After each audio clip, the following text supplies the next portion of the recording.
are in listen-only mode.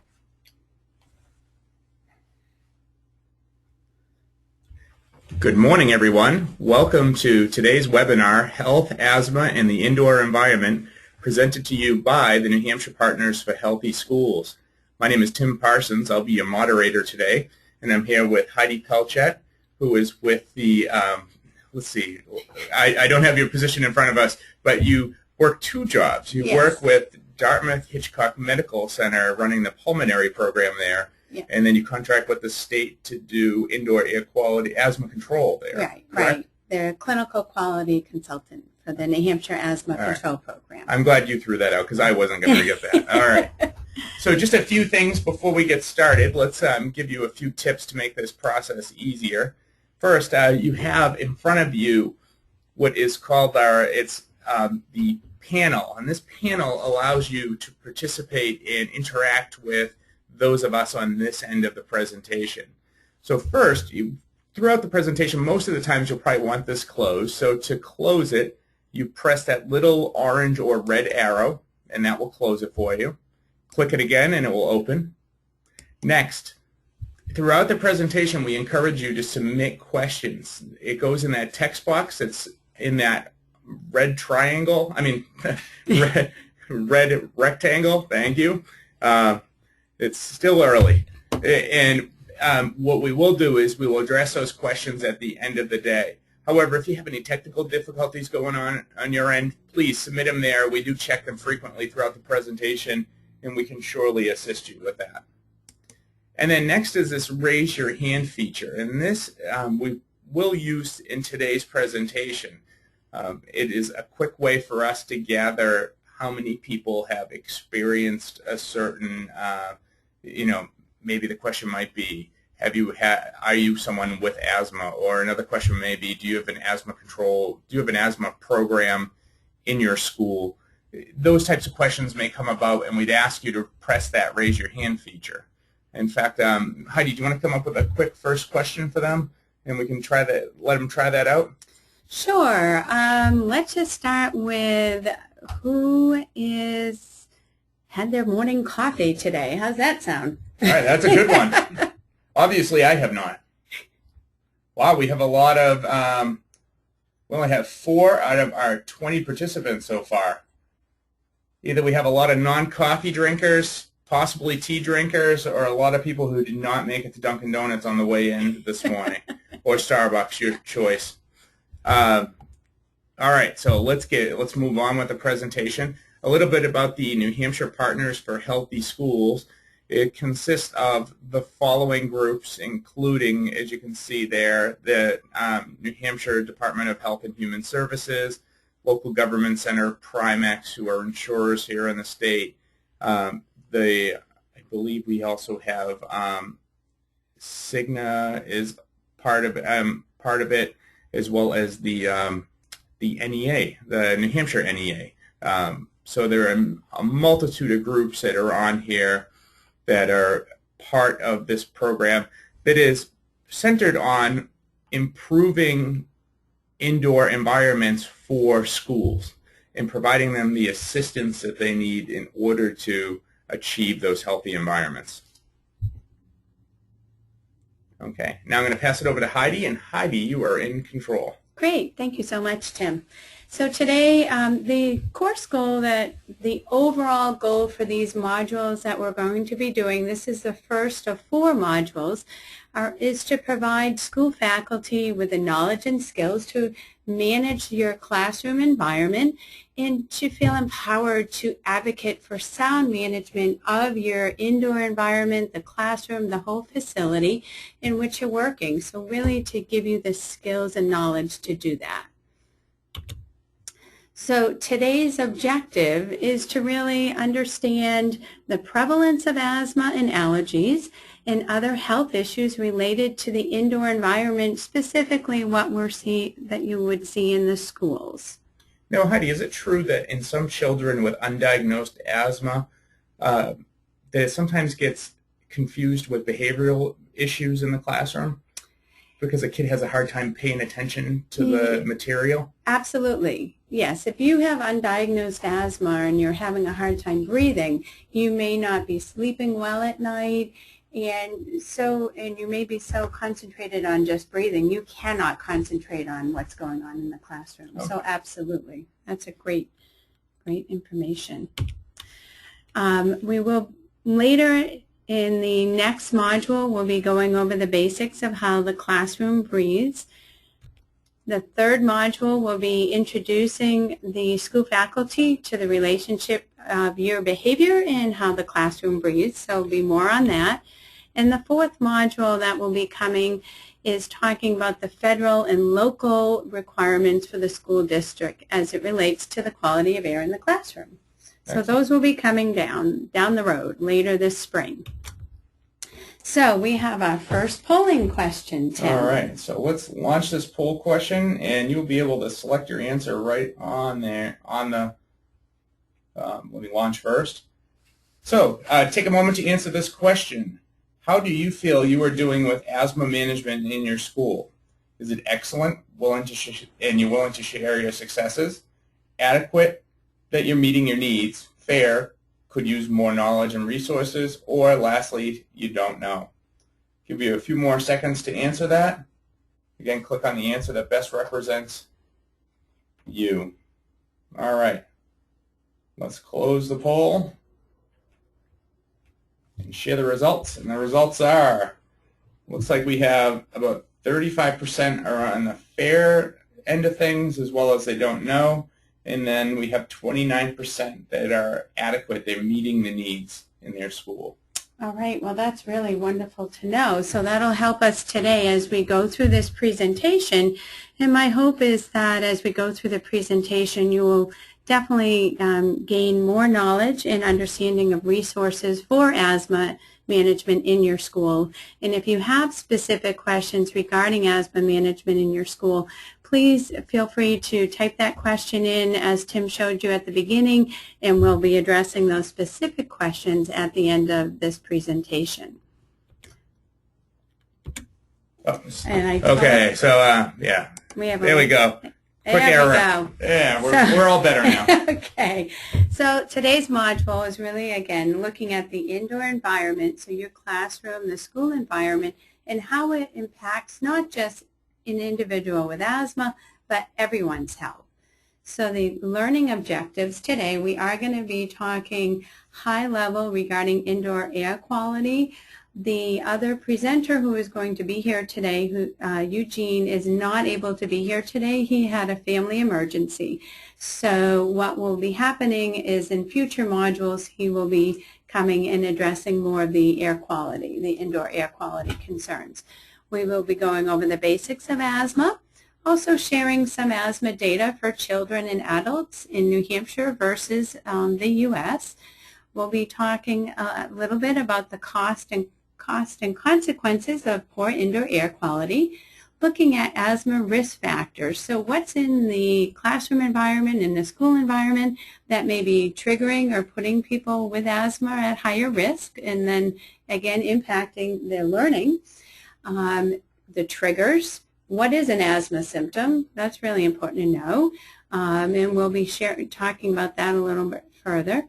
Some procedures and policies, as well as introducing asthma action plans. So we'll be doing those today. So indoor air quality, 90%, we spend 90% of our time inside, which I don't think any of us are very surprised about that. It's a pretty fascinating number when you think about it. Yeah, very much. And I think in the winter it might be 95%. Yeah. Especially this winter. It's been cold. It's been very cold. And when we are indoors, the pollutants, believe it or not, are 2 to 5 times higher than outdoors, which I think generally we tend to think outdoors, we have outdoor pollution, things we would tend to think that would be a higher risk, but you can see it definitely is higher indoors. And 20% of our population is in our elementary and secondary schools, so that's a pretty significant group. That is, absolutely. So the cost of this, believe it or not, now, we talk about economics and everything else going on in the world today. Indoor air quality by improving our indoor air could save us $200 billion. That's a lot of money. An impressive amount of money, especially when we consider what everyone's doing to try to save money. It is. Here's one way we can do that. Absolutely, absolutely. So the cost from the indoor air, it definitely affects your health care. As we know, health care is extremely, that's a big driver for the economy. Workers' compensation. So not just the students in the school, but the staff, the faculty, the teachers. We're looking at everybody who's impacted by indoor air quality. Absenteeism. If kids aren't in school, they can't learn.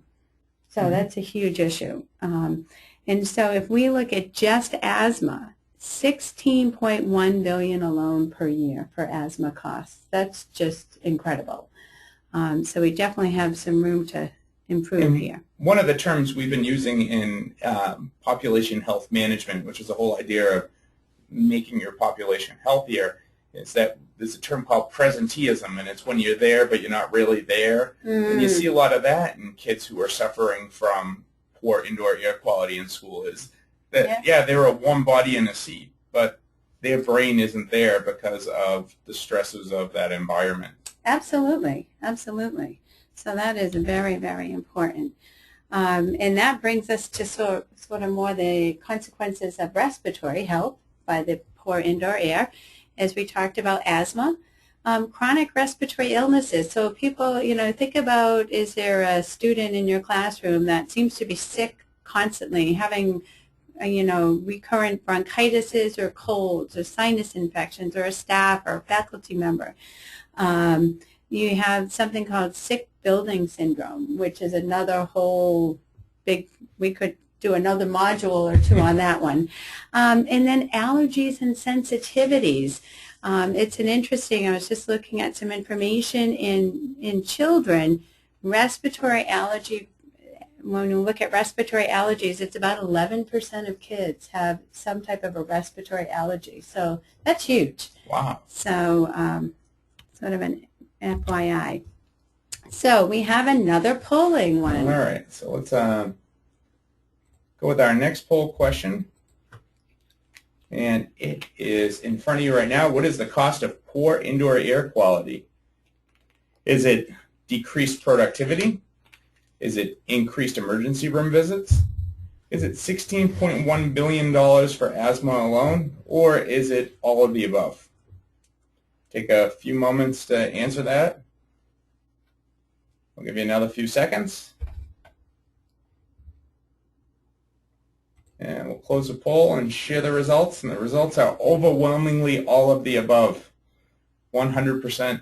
I think they got it. All right, excellent. In a webinar like this, you got to imagine if it says all of the above, it's not a trick question, it's what it is. Yeah, right. Meanwhile, if you take some sort of certification exam, they throw that on there to throw you off. So excellent job, everyone. Great job.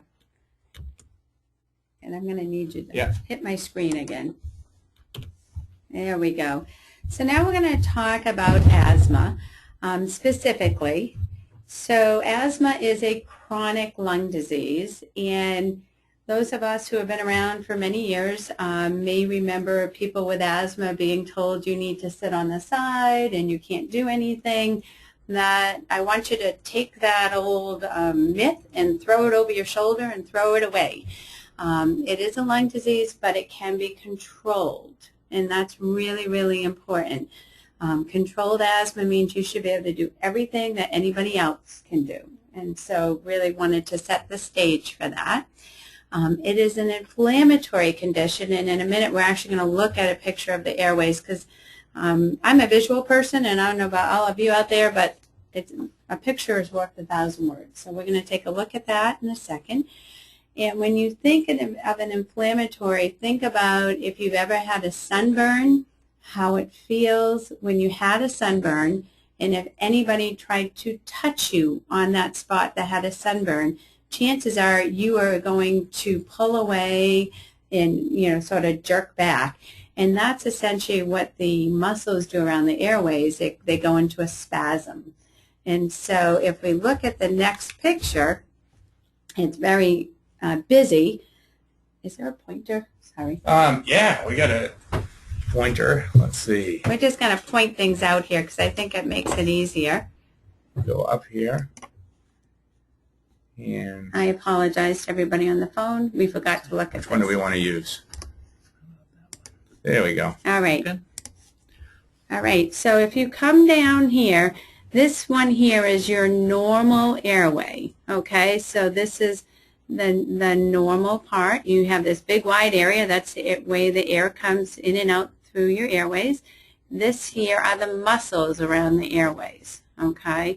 So when I talk airways, these are all your airways, all these little branches around in the lungs, okay? So in asthma, if you look at this other picture to the right, see how much swollen this is here? Everything is going to swell inward, that inflammation. It can't swell out because of the muscle, so it swells in.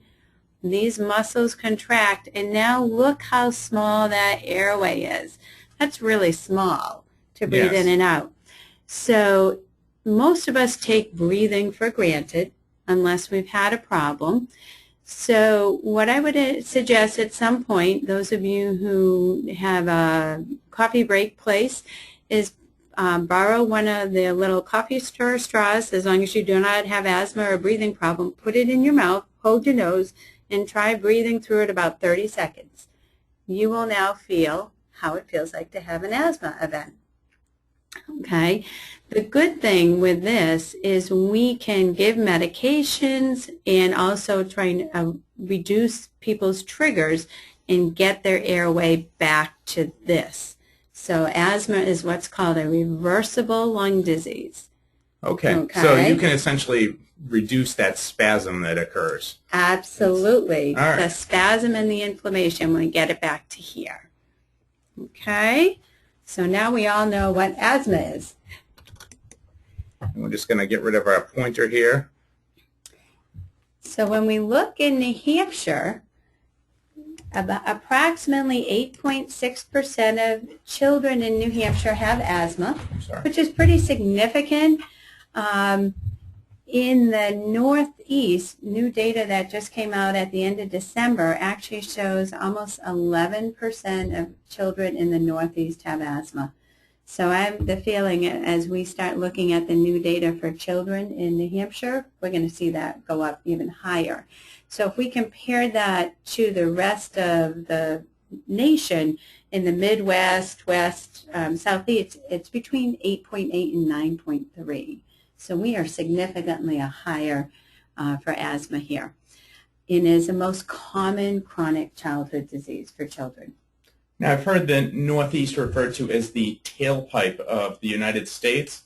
What does that mean? It is. That's a very good point, Tim. What happens is all the air pollution comes from Miami up the seacoast, and then we also get air pollution coming from the west across, and it meets right here, right along our seacoast area. So we definitely get a lot of outdoor air pollution here. Okay. So that is very good. We have the most beautiful part of the country, and we have to endure everyone else's pollution. We do. All right. Exactly. You can't have everything, right? Not everything, but we try. And I'm locked again. And so when we look at adults, it's about 11% of New Hampshire adults have asthma. And again, this is higher than the national average. So asthma is definitely growing. Part of the question is why? Is it because we now diagnose it better? Is it due to the outdoor air pollution, the indoor air pollution? We're not quite sure, but we definitely know it's growing. So one of the risk factors, we know the environment definitely is a risk factor for asthma. And so when we look at the environment, we want to be looking at things that can be triggering asthma. So looking at pollution, indoor and outdoor. You want to look at family history. If you have asthma and your father has asthma, there's a higher likelihood that your child will have asthma. So there definitely is genetics in there. Exposure to childhood diseases. This is specifically looking at respiratory syncytial virus, or RSV, that we tend to see in very small children. as well as the rhinovirus, which is like the common cold. So, and that can increase. Wow. Yeah, so it's really, really important. Secondhand smoke, we know that that is definitely another risk factor for asthma, as well as obesity and low intake of the antioxidants. There's also some literature out on that. So those are some risk factors that we all just... And antioxidants are commonly found in fruits and vegetables, correct? Exactly. So by simply adding that to your diet, it's not going to hurt your chances of reducing your incidences of... No, it will help you. Absolutely will help you. Yes. Yep. So the impact, as we had talked about earlier on learning in the classroom, okay, if a child's not there, we can't teach them. Bottom line. If you're ill, you're not going to learn. Also, if someone's sleep deprived. And I want you to think about the last time maybe you had a really bad cold. How did you sleep? Probably not well. How did you feel at work? Probably not well. And that's exactly how these kids are feeling when they're trying to come in to learn and be in school. So what we want to look and say, how do we make the schools a better environment for children with asthma or for anybody to avoid respiratory health issues? Now, we here at Local Government Center have gone into municipalities and schools and seen air returns loaded with dust and know that if those are dirty like that, like if you can write your name in the air returns, then there's a likelihood that the filters are dirty too, and that's not going to help the indoor air. Right. Not even for a healthy kid is that good. Now you take a child with asthma, and I can only imagine that's going to be worse. Absolutely, absolutely. So there definitely are things within the classroom environment, the school environment that we can do to make the air quality better for everybody. And so these come out into the triggers. Oh, excellent. This is perfect. So I must have been reading ahead. You must have been.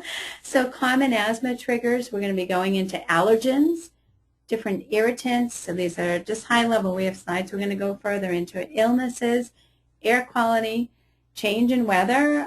You're definitely going to notice some people will tell you when the weather is changing before it actually does, before we get a storm. They're going to know the day before. Change of the barometric pressure, as well as strong emotions sometimes will cause issues. So like if a child's in a household where parents are going through a divorce, the stress from that, those strong emotions can cause...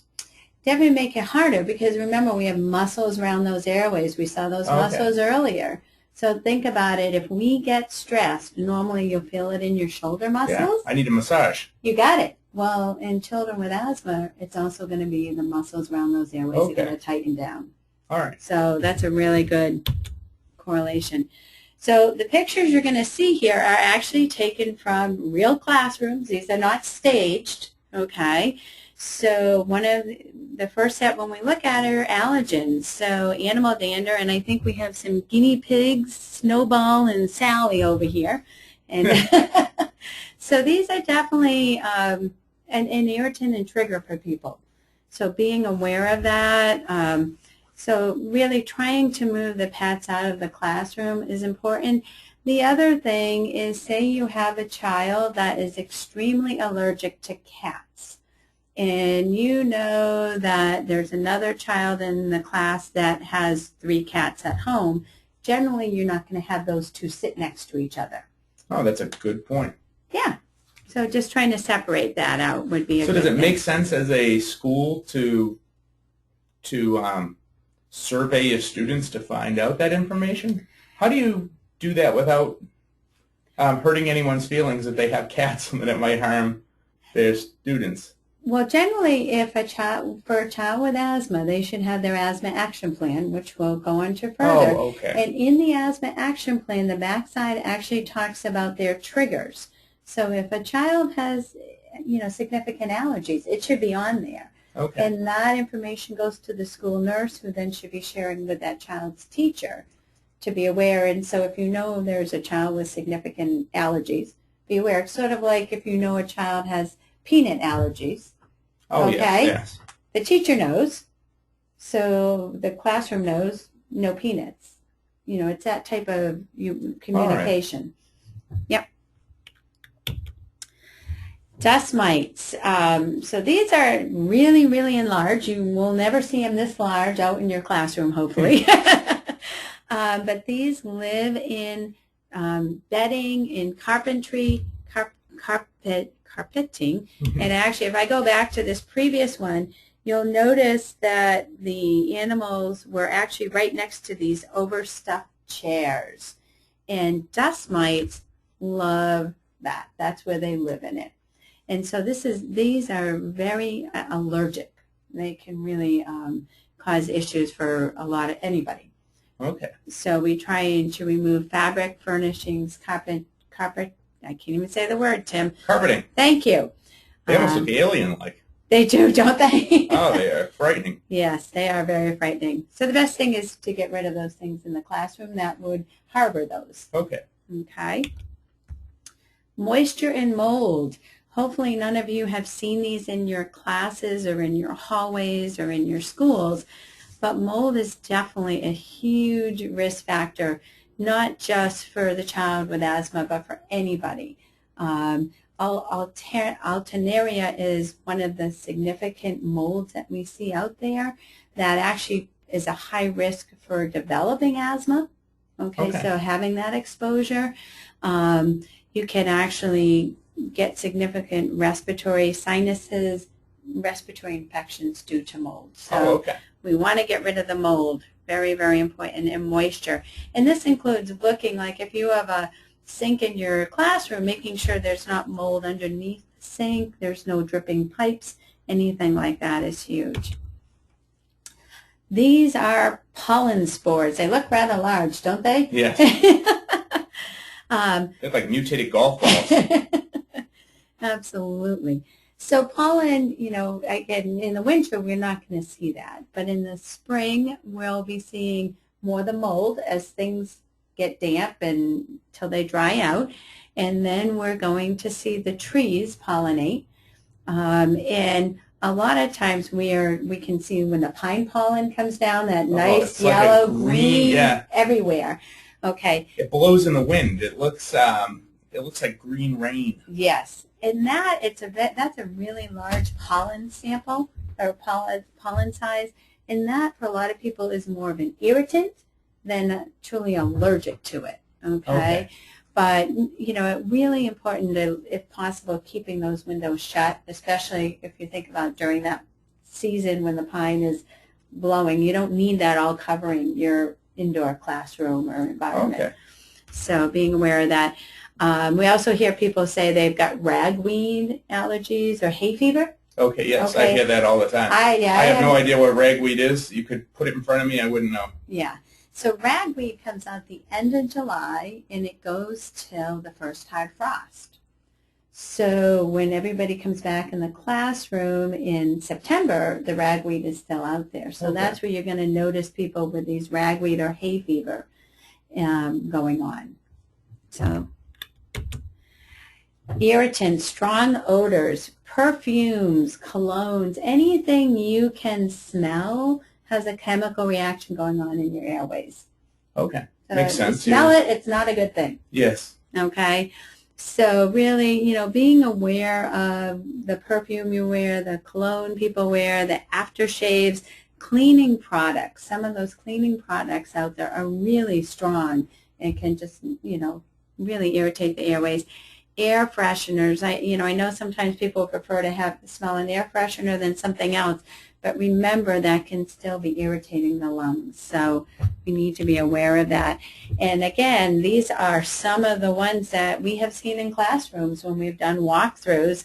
A lot of chemicals that can be causing a lot of irritation to the lungs. So, and I know that when we go out, we certainly discourage the teachers from bringing this in, not only from an asthma perspective, but when you bring in your own products, you don't have a safety data sheet. And those safety data sheets provide some very vital information for what to do, especially dealing with elementary kids, what to do if they would spray it in each other's face or they would ingest it. Mm-hmm. What is the proper steps in taking care of that child in that case? Right. So there's a number of reasons not to have them in the classroom. Excellent. So then I'm assuming that the teachers, the classroom staff should be talking to their school to find out what type of cleaners are allowed in the classroom, or how does that work? Oftentimes we discourage them from having any cleaning materials in the classroom and to leave that to the facilities team to let them provide the supplies. Okay, Who often come through a supplier, and the supplier provides all the safety information. Excellent, excellent. And I know there's some more green cleaning. Seen a lot of green cleaning products coming into the schools as well. That are a little healthier. A little less toxic. Yep. A lot less toxic. Yeah, and there you go. There's some more here underneath in this clutter that's going on here. So other triggers, illnesses, colds. I mean, we've been a lot this year. Oh, my gosh. Yes. Between the flu and just respiratory colds, going over basic, coughing into your elbow or sneezing into your elbow versus into your sleeve. Hopefully having people stay home if they're sick. And getting the flu shot, if you can, is really, really important just to prevent the exposure or to the flu. And if you get the flu, a less virulent type. So for a child in the classroom, or even a teacher who's dealing with asthma, to add these conditions on top of already restrictive airways can be very bad, life-threatening. Absolutely, absolutely. Yeah, because you think about it, especially if that asthma is not controlled, think how small that airway was. It just sets up for infection so much easier. So really trying to avoid infections as much as possible. Okay. Yeah. So then air quality, secondhand smoke. I know that nobody smokes in the schools. Those are all smoke-free zones. Smoke-free, yeah, all absolutely. Right. All right. Outdoor pollutants, and this is part of, I know there's that anti-idling. Yes. Trying to keep the buses and the cars from idling outside the schools and reducing those pollutants. So really important. Which is very hard this time of year because parents come to pick up their kids and they arrive 10 or 15 minutes early because they want to get a good spot. They don't want to be parked halfway down the street and stand out in the cold to get their kid. But they leave the cars running, and those get picked up by those ventilation systems and get sucked right in and can cause breathing difficulties for children. Absolutely, absolutely. So that's something that I think the schools need to figure out how do they deal with that, because you're right, in the winter it's a little harder than in the summer. So I don't know if there's a way. The Department of Environmental Services does a good job of providing materials, including signs to post throughout your facilities. So that's one way. If you contact the New Hampshire Department of Environmental Services, who's also a partner on the New Hampshire Partners for Healthy Schools, will gladly assist you with that. Yes, they would. They probably have some great solutions and ideas to help with that. Great. Indoor pollutants we've talked about, and the HVAC system is actually, I think, in the next module. They're going to get into the whole air system, so a little bit more like on the dust and the whole in and out of the air ventilation. So all that is very important. All right, we have a poll. Last poll question, but not the end of the presentation. So let's get that last question up there. And the last poll question is, which of these asthma triggers are worse? Is it dust, pollen, chemical fumes, or pet dander? And you can select all that apply. Oh, so this is a trick one. Is it one correct answer, or are there more? So take a moment to answer that question. We'll give you a few more seconds.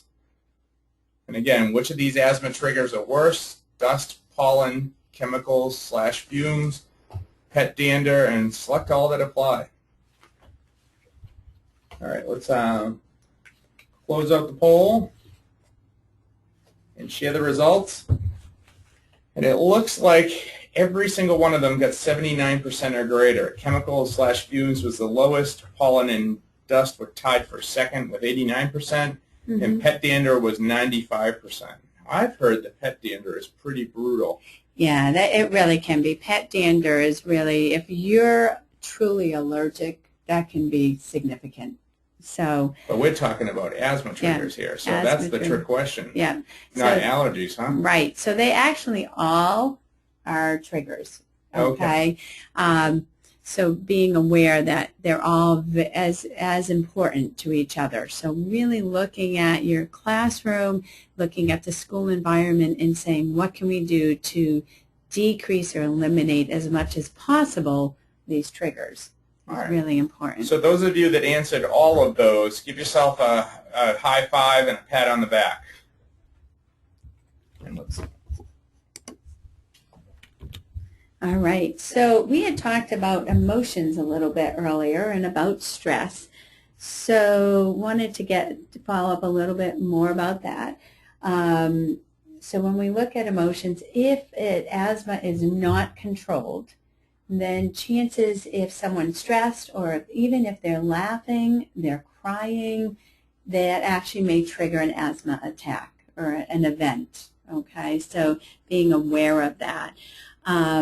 Cold versus hot, when it's really cold out, that also can trigger an asthma event. Or coming in from the cold air into a warm environment, going, from outside to coming into the school, you may notice someone having an issue with their breathing. And so a lot of times we'll suggest going when you're outside in the cold, having a scarf, putting your coat up around your mouth and nose. Or if you have neither of those, just put your hand a little bit away from your mouth, and that'll warm up the air. Oh, very nice. Something really quick and easy to do. The kids out on the playground, they're running around, they're starting to have an issue. Stay calm, and just putting that hand up a little bit allows that to warm up a little bit, and then get them inside. So close to your warm fingers. Absolutely. So really important. Exercise for some people can be a trigger. That does not mean they don't have to exercise, okay? I want to throw that right out. But it is important for individuals with asthma to warm up, okay? So for them to go from sitting in the classroom to running right out on the playground, maybe they may actually trigger an asthma episode. So if they can do some low-level playing before they are outright running, helps. Okay. Also, drinking cold water, if you've been exercising, may trigger an asthma episode. Oh. Okay, that cold. So a lot of times we'll tell people have a glass of water or a bottle of water out there that it's sort of room temperature so that they don't get that trigger. Okay. So little things that can make a big difference. You have kids, we want them participating in gym. So that's a really important thing to know. So asthma symptoms. Most people, when we think about asthma, think about wheezing. Yes. Say they're wheezing, they must have asthma. But there are some people with asthma who only cough. They never, ever wheeze. So be realizing that coughing, and it's generally at night and early morning or with exercise. So really important. Chest tightness, shortness of breath, difficulty breathing. You should, even when you're running around and playing, should be able to say a sentence that has at least 10 words. If you can't, that's a signal there's a problem. Okay. So we call that the talk test when we tell people, are you exercising enough? Absolutely. Use the talk test. Okay. So test. Similar. Very similar. You should be able to say a sentence with 10 words when you're exercising or at any time. So those are real good ways for people to know, real quick and easy. So I would ask that everybody check with their school to find out what type of procedures or policies that you have in place for managing your children, your students with asthma. Hopefully every child with asthma has an asthma action plan, which we're going to get into, or an asthma management plan is what it's called too, but those should be on site. So the school nurse should have the child's medication, or at least what we call their rescue inhalers. So Proventil, Ventolin, Albuterol are the big ones that they should have it in their office so they can have it. And that's even for children who sometimes only have asthma like in the winter. Okay. And the rest of the year they have no symptoms. So realizing asthma is very variable. And everybody should be trained to know what an asthma attack is and how to respond. And one of the biggest things, if you have someone who's having an asthma attack, is for you to stay calm, because they're already anxious that they can't breathe. So staying calm, give them a little space, and then getting them their medications. If they've been exposed to a trigger, removing them away from that trigger is really important. So this is an example of an asthma action plan. So it's very similar to the traffic lights. Green zone is go, everything's great, not having any symptoms, able to do everything you want to do. And on there has a regular medication, say take every day. Their yellow zone is sort of a warning, slow down, there's a problem. Hopefully when we see a yellow light at the traffic, we slow down and stop and don't rush through it. So being aware of that, and when we see someone in the yellow zone for asthma, they're starting to have symptoms. They're coughing, they're wheezing, they're short of breath. So having them stop, see what's happening, having them use their rescue inhaler, do the symptoms resolve. The red zone is they can't even do the 10-word sentence. They're gasping. They're really having a hard time. This is, we tend to give them the rescue medicine and get them immediately to care. They need medical care and not just a school nurse. So Okay. Okay, so that's what an asthma action plan looks like. Now, where does one get a copy of this asthma action plan? Is this available online or? Absolutely, the NHLBI has it online. I think at the New Hampshire Healthy Schools website, as well as the asthmanow.nh.org. We have it there under the asthma toolbox. So okay, and all of those links are at the end of the presentation. Should be at the end. All right, absolutely. Excellent. And I think we're good. So I think we've covered everything we had talked about. We've gone over asthma. We've gone over the triggers in the classroom, some indoor air quality, outdoor air quality concerns, talked a little bit about some of the tools you need in your schools for asthma management, and introduce the asthma action plan. So I wonder if we have any questions now. All right, we do. Let's blow up the question box. So what about dry air versus humid air in terms of an asthma trigger? Is one more likely to trigger asthma than the other? Actually, humidity for some people is more of an issue than the dry air. So in the summer, the humidity would cause for some people more issues. In the winter, it's actually more cold than the dry that we tend to see. And that probably leads to the question of humidifiers, which is a really big concern. Because humidifiers, unless it's an evaporative, if it's one you can actually see that mist, wherever it's landing, it's wet, and it can produce mold, and we don't want to have mold. Mold, no. No, and you need to actually clean those humidifiers every day. So be really careful for humidifiers. It's a lot more work than people are ready for. They don't seem to. They buy the humidifier and they don't think about the cleaning part of it. Absolutely. Yeah, changing the filters out, making sure that the reservoirs are clean and free of germs. Yep. So sometimes that can cause more issues than help. So. Okay. Have you heard of third-hand smoke, I think is what this means, where the person who has been smoking has smoke on their clothing, and can this trigger breathing difficulties? It absolutely can trigger, because if it's still on think about it, it's on the clothes, you can smell it. So absolutely it can trigger. And yes, I have heard about that. So, there's been some discussion for children who have parents who smoke at home, like outside, to have them wear a different coat to go smoke outside and stuff. And then at least when they come in, leaving that coat in a different spot, trying to not wear the same clothes around people. So, yes. Let's see. Next one here is, does keeping children with asthma hydrated prevent asthma attacks? So does whether a person's dehydrated or hydrated, does that make a difference? It actually can, because if you think about it, I'm going to relate it to something not lungs for a second. If you get something in your eye tears. Yes. Okay, it waters.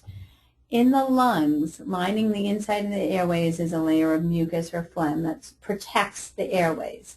When something comes in and irritates the airways, it produces more mucus or phlegm, and it comes up to the back of our throat. We either cough it out or swallow it. When we get dehydrated, that mucus gets really thick and hard to move. Oh. So absolutely, that can cause more issues. All right. Let's see. We have another one or two here. Oh, we do. Let's see. How do you handle a child's parent who does not want to bring in an inhaler for the child, does not think there is an issue with their asthma? That sounds like a tough one. How do you deal with that? That is. And part of it may be educating the child about asthma, having just some basic information about asthma that you can hopefully bring home to, go home to the parents. It's hard if the child is really small. You know, if we're looking at elementary, to empower them to do that. But I think, you know, having that conversation with the parent to say, you know, you understand their child's asthma is normally controlled and they don't need a rescue inhaler, but you never know with asthma. So it's always good to have a rescue inhaler in the school. Yep. Now, you talked about dust mites being a problem. Are there other types of pests or infestations of little critters that can be problematic? Oh, lots of critters. Like I mean, mice poop and stuff oh like that? yeah, any excrement can be an issue. You know, cockroach. We didn't get into cockroaches, any I've of heard that. cockroaches before. Cockroaches, yes, they're extremely allergic. Yes, any of those can all be. We did not get into that, but yes, those are all definitely triggers. Yes, and by the way, no birds in the classroom, which I'm assuming nobody has birds in their schools. So yeah, they may be cute, but I heard they're a nightmare. Yes, that would be bad. Birds are for outside. Yeah. All right. Next one. What do you recommend? Okay, last one. If a school wants to make corrections or improvements specifically to the HVAC system, how do they go about it? Understanding that all schools run on a shoestring budget, where would the money come from? What government programs are available to assist? That is a tough one, because in the school environment, what I know from a grant funding standpoint is that what you'll find is that the expectation is that if it's something that a school or a town the taxpayer should pay for, you're not going to find grant funding for it. I don't know if you know of any better resources, but really it comes down to putting it in the budget and trying to push it through to ensure for the overall HVAC system. For the overall system, but there are things within the school that can be done, and that's part of that tools for schools that will be looked at later down the road, is sometimes looking at just starting with the basics, looking at your air inlets, you know, air returns. You know, I know when we've done walkthroughs in the schools, we've actually found waste baskets literally right in front of the air returns. So whatever was in that waste basket being dumped in was now being pulled into the HVAC system. So sometimes starting to look at things like that. I had actually recently heard a discussion about there was an issue with indoor air quality, and they were really looking about do they have to redo the whole HVAC system, and they finally, you know, went down to the nuts and bolts of the system and found that there was one hole in one filter that was causing all the issues after thousands of dollars have been spent. So, you know, sometimes it's sort of backing up and just starting with the basics and then move forward. So, We have one last question here. Who is the best professional to refer a person who is symptomatic with asthma but not yet diagnosed? Send them, they really should be going back to their primary care doctor first. And, and if there's still ongoing questions, then the primary care doctor can refer them to a pulmonologist or a allergist. A lot of the allergists do asthma too. They do both. So, that would be sort of the process that would be the best to do. And just a reminder to everyone, we just sent you out a SurveyMonkey survey link. If you could take a moment to fill that out after the completion of this presentation, because we do have a couple more questions. I want to get to them, but for those of you that are on a timeline and you need to get done and get out of here, just if you can take a moment. We'll also be emailing that to you as well, so if you don't have time now, if you can fill that out later, that would be great. Additionally, we'll be sending out a copy of this presentation.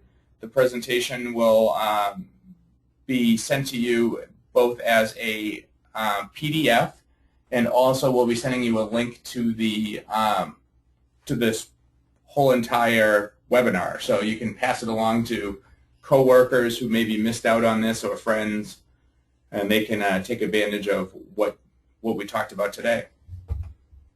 All right, if we could pick one item, would it be fair to say housekeeping is the broadest or best recommendation for improving indoor air quality and reducing asthma triggers?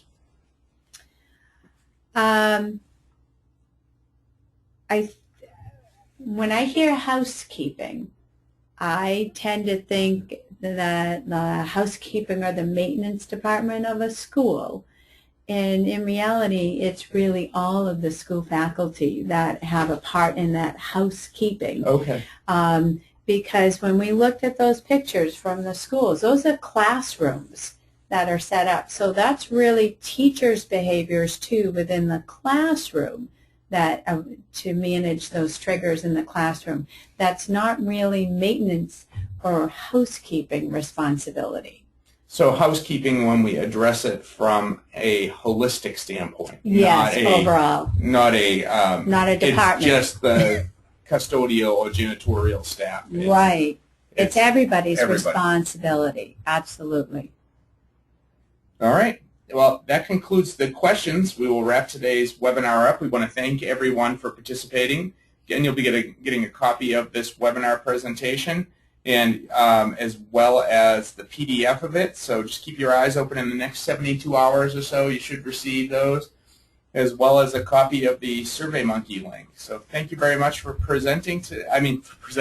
Heidi, thank you for presenting today. You're welcome. And thank you to everyone else who was part of the questions and answers and participated throughout the day. Take care, everyone. Thank you.